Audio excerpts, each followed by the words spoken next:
This year's Top Gun: Maverick has gone from one success to another, as it has found millions of younger fans as well as recaptured older fans' love of the franchise, and both groups are crossing their fingers for a Top Gun 3. The sequel has achieved what so few others have, which is that it isn't just considered better than its predecessor, but the gap in quality is on a whole other level.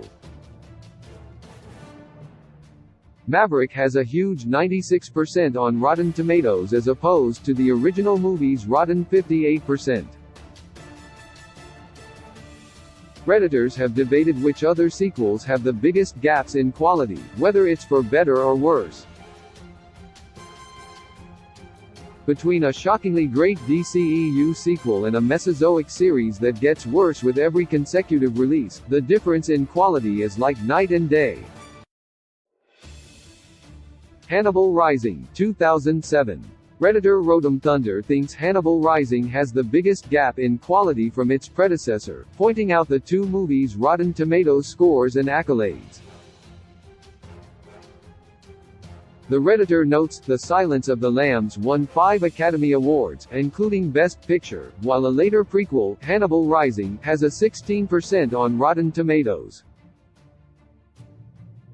It speaks to how lackluster a script the movie must have that Anthony Hopkins didn't reprise his role as the iconic villain, as he still returned for the sequels Hannibal and even the critically slammed Red Dragon.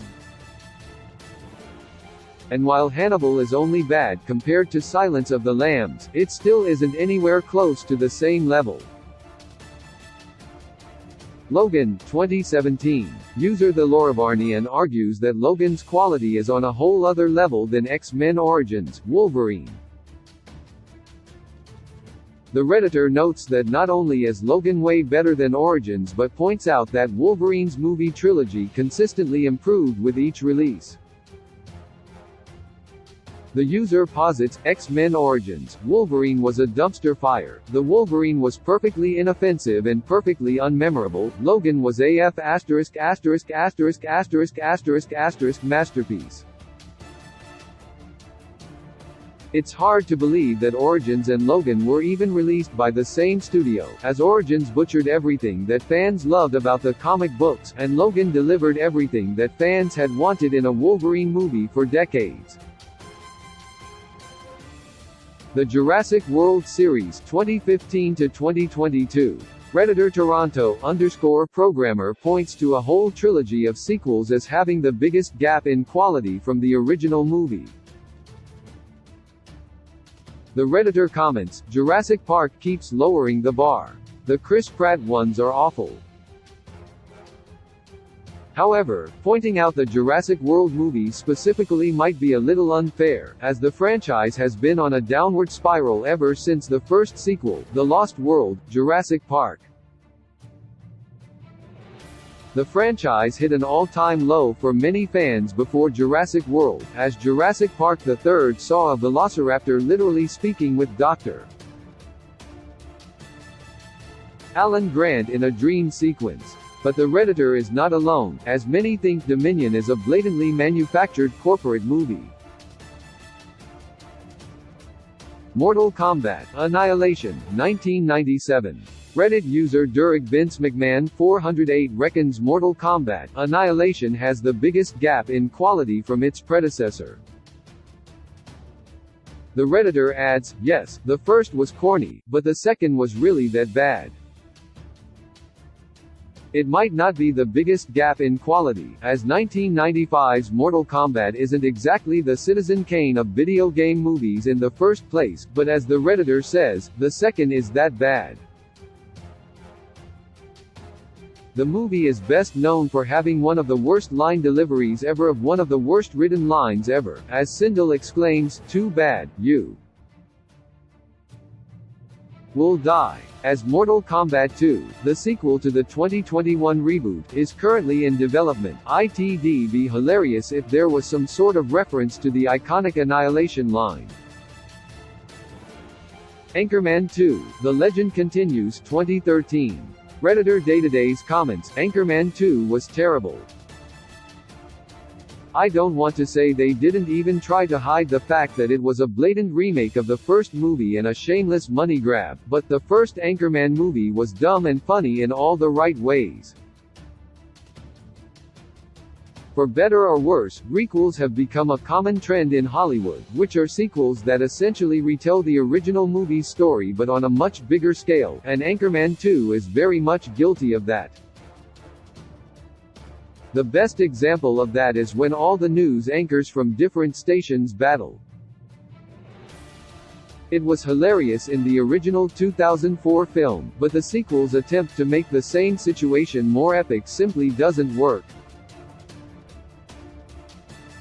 And, above all else, Anchorman 2's bloopers are funnier than the movie, which isn't a good sign of the movie's quality. The Suicide Squad, 2021. In a more positive light, Isesri notes that The Suicide Squad had the biggest difference in quality from its predecessor. The Redditor mentions, the difference is absolutely massive. The first was an incredibly messy, confusing waste of a movie.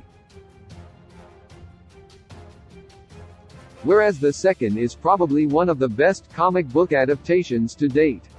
While it still isn't completely clear if the 2021 movie is a sequel, reboot, standalone movie, or anything else, there's no denying that The Suicide Squad is better than Suicide Squad, whatever kind of follow-up it might be. Given that the 2021 release introduced the world to Peacemaker, that's reason alone to call it a much better movie than its predecessor. The Matrix Resurrections, 2021. Redditors could point to any one of the Matrix sequels as being a huge gap in quality from the original movie, but fans think that The Matrix Resurrections is even worse compared to The Matrix Revolutions. The forequel didn't exactly give fans what they wanted, and it was way too meta and lighthearted compared to the series' typically dark and serious tone. User Imaginatinventify was especially disappointed by the 2021 movie, adding, "There was a brief moment where I thought, wait. I see where they're going with this. This could actually work, but I was wrong, they didn't go that way and it did not work." Resurrections introduces interesting new characters like Bugs, and the subplot of growing fruit on Zion was fascinating, but none of those were ever fully utilized. The Godfather Part 3, 1990. Sequels being much worse or much better than their predecessors is entirely subjective, but if there's one definitive answer, it's The Godfather Part 3. The epic conclusion to one of the greatest trilogies of all time has always been criticized to no end, and Sapper J. Licky thinks it has the biggest gap in quality from Part 2. The threequel has some inherent problems, such as Robert Duvall's Tom Hagen being replaced by a completely unmemorable character, and the over-the-top helicopter massacre, which doesn't fit in with the realistic and grounded series full of methodical characters.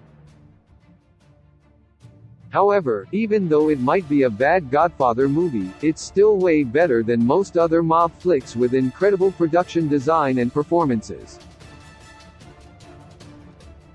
It Chapter 2, 2019. 2019's It Chapter 2 quickly followed the first movie, which was a phenomenal box office hit, and the follow-up was promised to be a horror film on an epic scale that cut back and forth between the losers as teenagers and the losers as adults. For the most part, the film delivered on that front, but it was also much goofier and less scary than its predecessor. Fans were pretty critical of that approach, and while Chapter 2 was still positively received, Silver_Branch 3034 thinks it marks the biggest gap in quality in movie franchises. The Redditor argues, the remake of It and its sequel. 1 is great, 2 was goofy and entirely too long. But that still hasn't stopped fans from wanting to see It Chapter 3. Top Gun: Maverick, 2022. Top Gun: Maverick's success is still ongoing. Months after it was originally released in theaters, it still made more money and remained in the box office top 10 for a long time, which is a feat that few non-superhero movies can reach these days.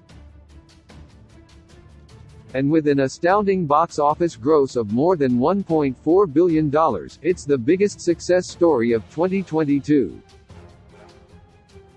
But the sequel's success doesn't begin and end with its box office numbers, as Reddit user Scritch101 positively notes that it has the biggest gap in quality with its predecessor. The Redditor notes, going the opposite direction, I would say that Top Gun: Maverick is a masterpiece whereas the original is only okay.